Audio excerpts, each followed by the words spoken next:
In selecting the best valuation method, this is an important step or factor in establishing the value of the business. And there are several different types of valuation methods that one can utilize to calculate a fair and defensible value for the business or its asset. There are several considerations to take into account when determining which type or types of valuation to use for a specific case, including the reason for the valuation, the industry, and the characteristics of the specific business. This illustration shows a quick overview of the ways as to how we can determine the value of a business or an asset. First, we have your cost approach. Second, market approach. And third, discounted cash flow. One of the three valuation methods used to estimate the value of an entity is the market approach. There are a number of valuation methods that may be used by a valuation analyst under the market approach. And the two main valuation that are used under the market approach is the comparable companies method and the comparable transaction method. The market approach is a valuation method used to determine the appraisal value of a business, intangible asset, business ownership interest, or security by considering the market prices of comparable assets or businesses that have been sold recently or those that are still available. Price related indicators like sales, book values, and price to earnings are usually utilized. Earlier, we have already learned that one of the three popular valuation method is the market approach.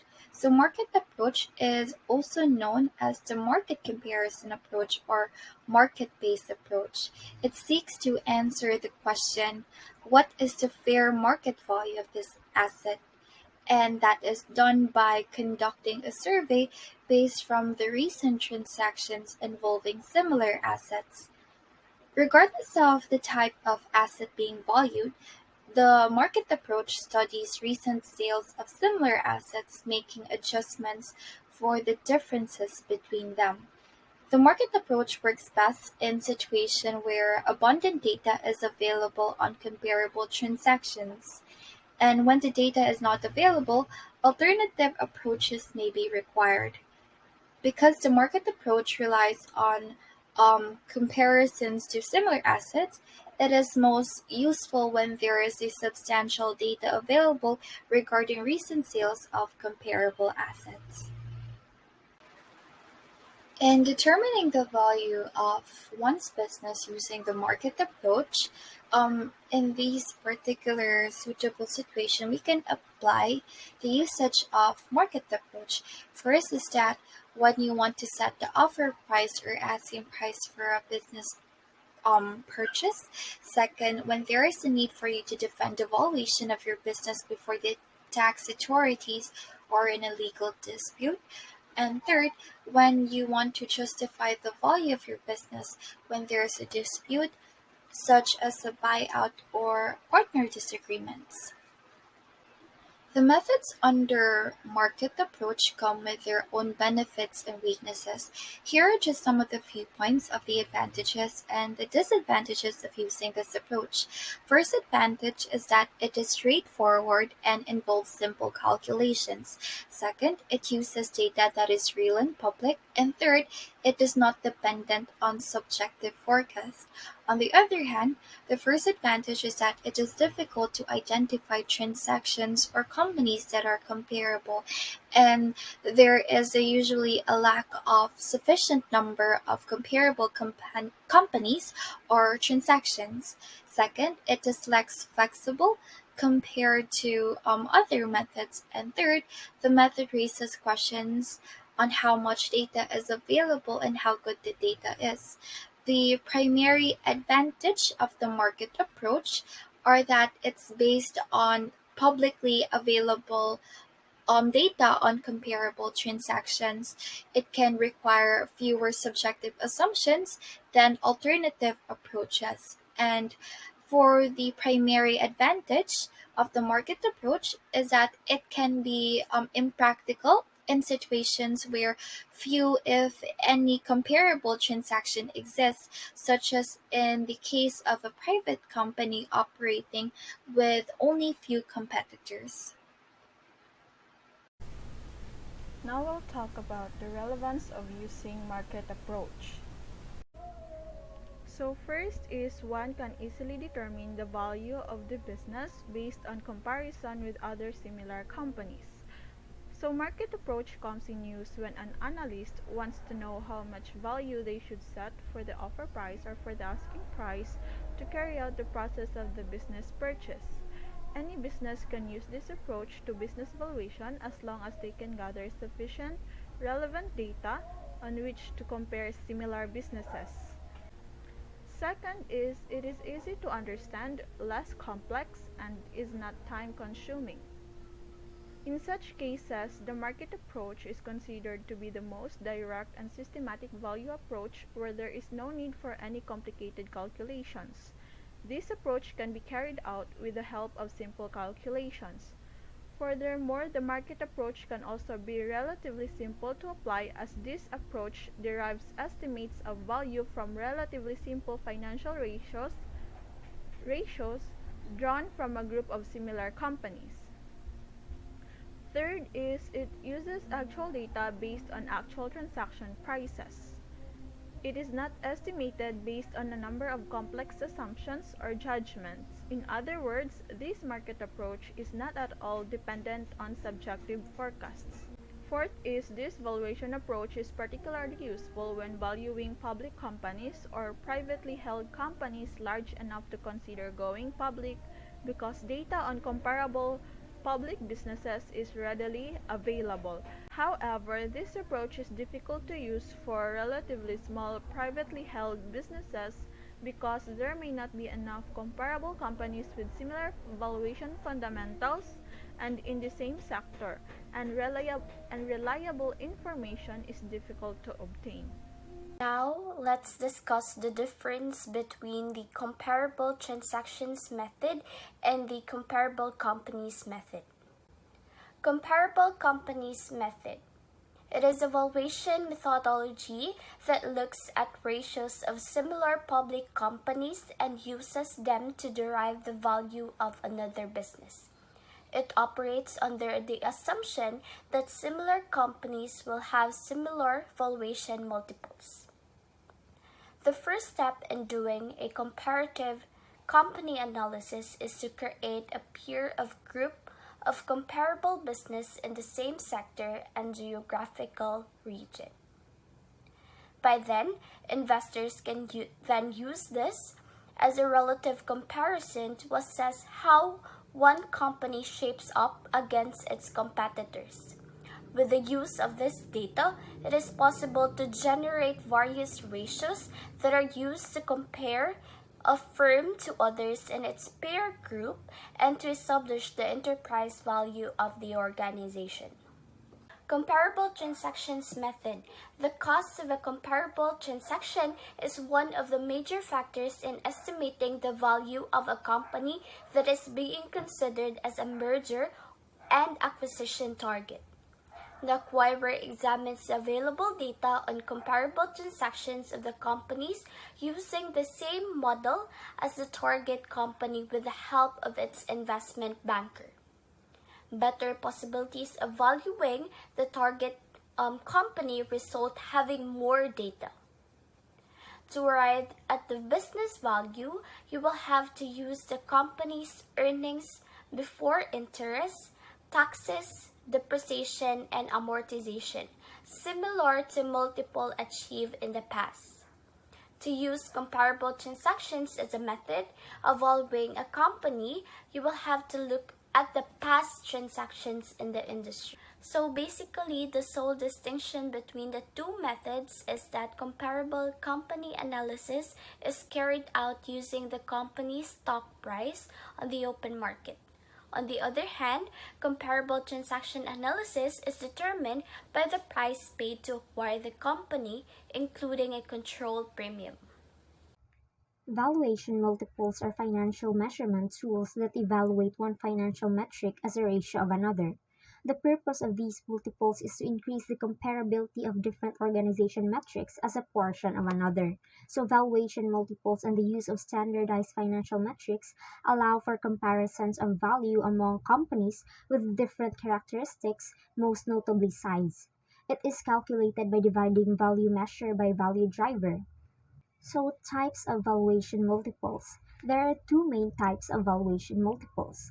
Equity multiples are used in investment decisions, particularly when investors want to buy small stakes in businesses, while enterprise value multiples are better choice to utilize when evaluating a merger and acquisition since they take the impact of debt financing into account. The list below shows some common enterprise value multiples used in valuation analysis. First is price earnings or PE ratio. Is the relationship between a company's stock price and earnings per share. It is a popular ratio that gives investors a better sense of the value of the company. This ratio shows the expectations of the market and is the price you must pay per unit of current earnings or future earnings as the case may be. This is computed as share price divided by earnings per share. Price to book ratio is a financial statistics valuation that is used to assess how much a firm is currently worth in relation to its book value. The current stock price of all outstanding shares represents the market value or the price that the market believes the company is worth. The amount that would remain after the company sold all of its assets and settled all of its debts is known as the book value. This is computed as market capitalization divided by total book value. Dividend yield. It is a financial ratio showing the return an investor would earn from an investment based solely on its dividend payments, and is computed by dividing annual dividends per share and price per share. Price to sales ratio. It is a valuation ratio that compares a company's stock price to its revenues. It is an indicator of the value that financial markets have placed in each dollar of a company's sales or revenues. This is computed by dividing MVS over SPS, where MVS is market value per share and SBS as sales per share. Enterprise value to revenue multiple. It is a valuation metric used to value a business by dividing its enterprise value, or equity plus debt minus cash, by its annual revenue. The EV to revenue multiple is commonly used for early stage or high growth businesses that don't have positive earnings yet, computed by adding equity value plus all debt plus preferred shares minus cash and equivalents. Enterprise value over earnings before interest, taxes, depreciation, and amortization. This is a ratio that compares a company's enterprise value or EV to its earnings before interest, taxes, depreciation, and amortization. It is commonly used as a valuation metric to compare the relative value of different businesses. This ratio tells investors how many times they have to pay or were they to acquire the entire business. This is computed as enterprise value divided by earnings before interest, taxes, depreciation, and amortization. EV over invested capital ratio. It is a measurement of asset value that has been adjusted for the business's capital usage. For instance, a major company with a sizable capital stock will inevitably achieve a sizable enterprise value as a result of its sizable capital holdings. This is computed by multiplying return on capital employed times EBIT multiple. So, generally, multiples is a generic term for a class of different indicators that can be used to value a stock. Now, a multiple is simply a ratio that is calculated by dividing the market or estimated value of an asset by a specific item on the financial statements. Now, the multiples approach is a comparable analysis method that seeks to value similar companies using the same financial metrics. Equity multiples can be artificially impacted by a change in capital structure, even when there is no change in enterprise value or what we call EV. Since enterprise value multiples allow for direct comparison of different firms, regardless of capital structure, they are said to be better valuation models than equity multiples. Additionally, these EV multiples are typically less affected by accounting differences since the denominator is computed higher up on the income statement, minusing or deducting regardless factors. However, equity multiples are more commonly calculated easily and are readily available because they can be found via on financial websites and newspapers. So an analysis using the evaluation approach assumes that a particular ratio is applicable and applies to various companies operating within the same line of business or industry. So in other words, the idea behind multiples analysis is that when firms are comparable, the multiples approach can be used to determine the value of one firm based on the value of another. Now, the multiples approach seeks to capture many of a firm's operating and financial characteristics. Example is expected growth in a single number that can be multiplied by a specific financial metric. Example is katong EBITDA, no, to yield an enterprise or equity value. So investors start the multiples approach by identifying first similar companies and evaluating their market values. Now a multiple is then computed for the comparable companies and aggregated into a standardized figure using a key statistics measure such as the mean or median, especially the formulas presented earlier by Raven, no? The value identified as the key multiple among the various companies is applied to the corresponding value of the firm under analysis to estimate its value. So when building a multiple, the denominator should use a forecast of profits rather than historical profits. So to understand the concept better, now here's a demonstration that you can see in the slide. Now an analyst can quickly see that Citigroup trades at a discount to the other three banks in relation to its earnings, having the lowest price to earnings ratio of the group at 15.4x. Now, Wells Fargo meanwhile has a far larger PE multiple nearing 100x, likely due to poor earnings that are expected to turn around. Now, the PE ratio mean or price to earnings ratio, mean or average of the four stocks is calculated by adding them together and dividing the number by 4. Hence, 95.6 plus 15.4 plus 20.8 plus 17.2. Then we divide it by 4 since there are 4 banking stocks. It then results to 37, which is the average price to earnings ratio. Now, in general, a high price to earnings ratio suggests that investors are expecting higher earnings growth in the future compared to companies with a lower PE. Now, a lower price to earnings can indicate either that a company may currently be undervalued or that the company is doing exceptionally well relative to its past trends. Now, the analyst now knows that Bank of America Corporation, JP Morgan, and Citigroup all trade at a discount to the major bank price to earnings ratio, mean using the multiples approach. The enterprise multiple is a ratio used to value a company as if it was going to be acquired. It looks at a company the way a potential acquirer would by considering the company's debt. The enterprise multiple takes into account a company's debt and cash levels in addition to its stock price and relates that value to the firm's cash profitability. Investor mainly use a company's enterprise multiple to determine whether a company is undervalued or overvalued. A low ratio relative to peers or historical averages indicates that a company might be undervalued, and a high ratio indicates that a company might be overvalued. High enterprise multiples are expected in high growth industry and lower multiples in industries with slow growth. What considered good or bad enterprise multiple will depend on the industry. An enterprise multiple, however, is a metric used for finding attractive buyout targets. But beware of value traps. Stocks with low multiples because they are deserved. Example, the company is struggling and won't recover. This creates the illusion of a value investment, but the fundamentals of the industry or company point toward negative returns. The formula for calculating the enterprise multiple is enterprise value divided by EBITDA. Enterprise value is equals market capital plus debt plus minority interest plus preferred shares minus total cash and cash equivalent. EBITDA equals to earnings before interest, taxes, depreciation, and amortization.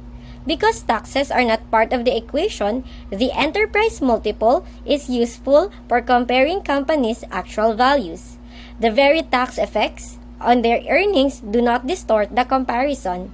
Enterprise multiple is often used when considering a potential company acquisition since the formula takes into account the debt that the purchaser would have to assume if it buys the company. The enterprise multiple is considered a better metric than market capitalization. For example, Dollar General generated $3.86 billion in EBITDA for the trailing 12 months as of the year ended January 28, 2022. The company had $344.8 million in cash and cash equivalents and $14.25 billion in total debt for the same ended year. The company's market capital was $56.2 billion as of April 8, 2022. Dollar General's enterprise multiple is equals to $56.2 billion plus $14.25 billion minus $344 million divided by $3.86 billion, a total of $18.2. At the same time last year, Dollar General's enterprise multiple was 17.4. The increase in the enterprise multiple is largely a result of the near $1 billion decrease in cash of their balance sheet, while EBITDA decreased just around $300 million. In this example, you can see how the enterprise multiple calculation takes into account both the cash of the company has on hand and the debt the company is liable for. The market approach is often used as a primary valuation approach for financial assets and liabilities when observable inputs of identical or comparable instruments are available. It uses prices and other relevant information generated by market transactions involving identical or comparable assets, liabilities, or a group of assets and liabilities such as businesses. For example, valuation techniques consistent with the market approach often use market multiples derived from a set of comparable. Multiples might be in ranges with a different multiple for each comparable. The selection of the appropriate multiple within a range requires judgment, considering qualitative and quantitative factors specific to the measurement. The market approach is also used to arrive at the value of real estate. For example, a realtor can collect information about comparable real estate sales in close proximity to the property owned by a client and adjust those prices for differences in land area and building square footage to arrive at a market-based valuation for the targeted property. In both the comparable company method and the comparable transaction method, the analyst performs the following steps. First is identify sales of similar companies or calculate the value of similar publicly traded companies. Comparable, up-to-date data is important to obtain when using the market approach.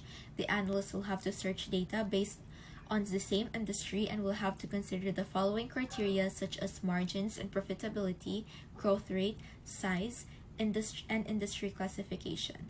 Next is calculate relevant valuation multiples by dividing the value of each guideline company by a denominator such as revenue, operating income, earnings before interest, taxes, depreciation, and amortization, or other value drivers.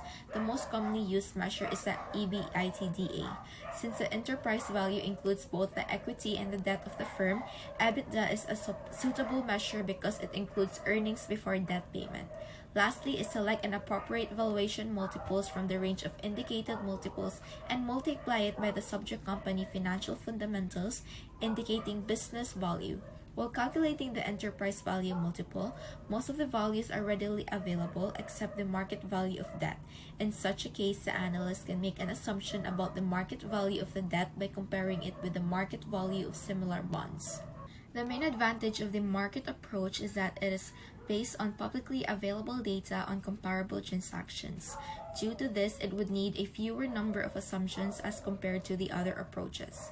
Figuring out the value of your business using the market approach for business valuation is most suitable in the following situations. First is when you want to justify the value of your business when there is a dispute, such as buyout or partner disagreements. Second would be when there is a need for you to defend the valuation of your business before the tax authorities or in a legal dispute. Third would be the when you want to set the offer price or asking price for a business purchase. Moreover, market approach is appropriate when the following characteristics are present, such as the pricing data for comparable is robust and readily available, and in situations where future cash flows are negative or highly unpredictable. The market approach to value is fraught with complexities. It is critical to comprehend these complexities in order to effectively apply the approach. The market approach uses data from the sales of the companies in the same or similar line of business to calculate valuation multiples, which are then applied to the subject company. This method is similar to real estate appraisals, in which sales of similar or identical properties are used to determine the value of subject property. Although the concept appears straightforward, there are numerous issues that, if not addressed, can materially alter the value conclusion. Here are some common errors in applying the market approach. Stock and asset sales are not the same thing. A purchaser can either buy an entity's stock or its assets. Because each of these transactions has unique characteristics, it is critical to thoroughly examine the potential comparable transactions to determine what is and is not included in the transaction price. In a stock sale, the purchaser receives all of the assets and liabilities at the same time of the transaction. An asset sale, on the other hand, transfers only specific assets and liabilities. Assume that Company A sells its stock at a price to net income multiple of 4. Company B, on the other hand, entered into an asset sale and transferred all assets and liabilities, with the exception of $2 million accounts receivable, at a price to net income multiple of 2. When the multiples of the stock and asset transactions are combined and an average multiple of 3 is used, the value is distorted. However, when the transactions are calculated separately and the appropriate adjustments are applied relative to the asset sale, the valuation results are the same based on the two different multiples. The use of SIC or NAICS codes does not guarantee same or similar. Before applying the observed multiples, it is critical to thoroughly examine the details of database transactions. Even if two businesses are in the same industry, there may be significant differences that make them incomparable. For example, if a supposedly comparable company has only 1 employee and the subject company has 200, they may be difficult to compare. Furthermore, the description of the reported SIC or NAICS code should be reviewed because companies frequently report under the incorrect code. The clock is ticking. When selecting data on merged and acquired companies, there is a tendency to use data from transactions that occurred after the subject company's valuation date. The use of such subsequent data may or may not be appropriate depending on whether the concept of known and knowable applies. Certain valuation standards do not allow for events, information, or data that were unknown or unknowable at the time of valuation.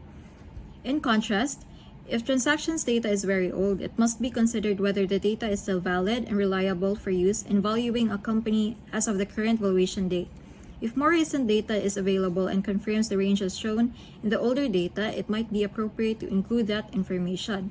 If newer data paints a different picture, it may indicate that industry conditions have changed and older data is no longer an accurate indication of current value. The price includes all contingencies. A closely held company's reported sale price may or may not represent its current cash equivalent value. Contingent payments based on revenue retention or earn-outs based on continued or increased profitability are common sale terms. Furthermore, structured payouts may not bear interest or may bear interest at below market rates, distorting the transaction's true economic price. As a result, understanding the terms of the transaction is critical, and if such information is unavailable, the observed valuation multiples should be used with caution, if at all. In other words, the terms of the transaction determine the price. Discounts are applied. The use of marketability and minority discounts is determined by the data used to calculate value. An appraiser must understand distinctions between using private company and public company multiples and the implications for implied value. According to the general rule of implied values, lack of control discounts should not be used when calculating value from merger and acquisition data, whether public or private, because those multiples may result in control values. Furthermore, public company data, whether from actively trading stock or merger and acquisition data, has a marketable value, implying that discounts for lack of marketability may be applicable. To summarize, the proper application of the market approach necessitates the appraiser's thorough understanding of the underlying data as well as its impact on the resulting value of the subject company. As previously demonstrated, failure to properly understand and apply the data can result in inaccurate and unreliable results.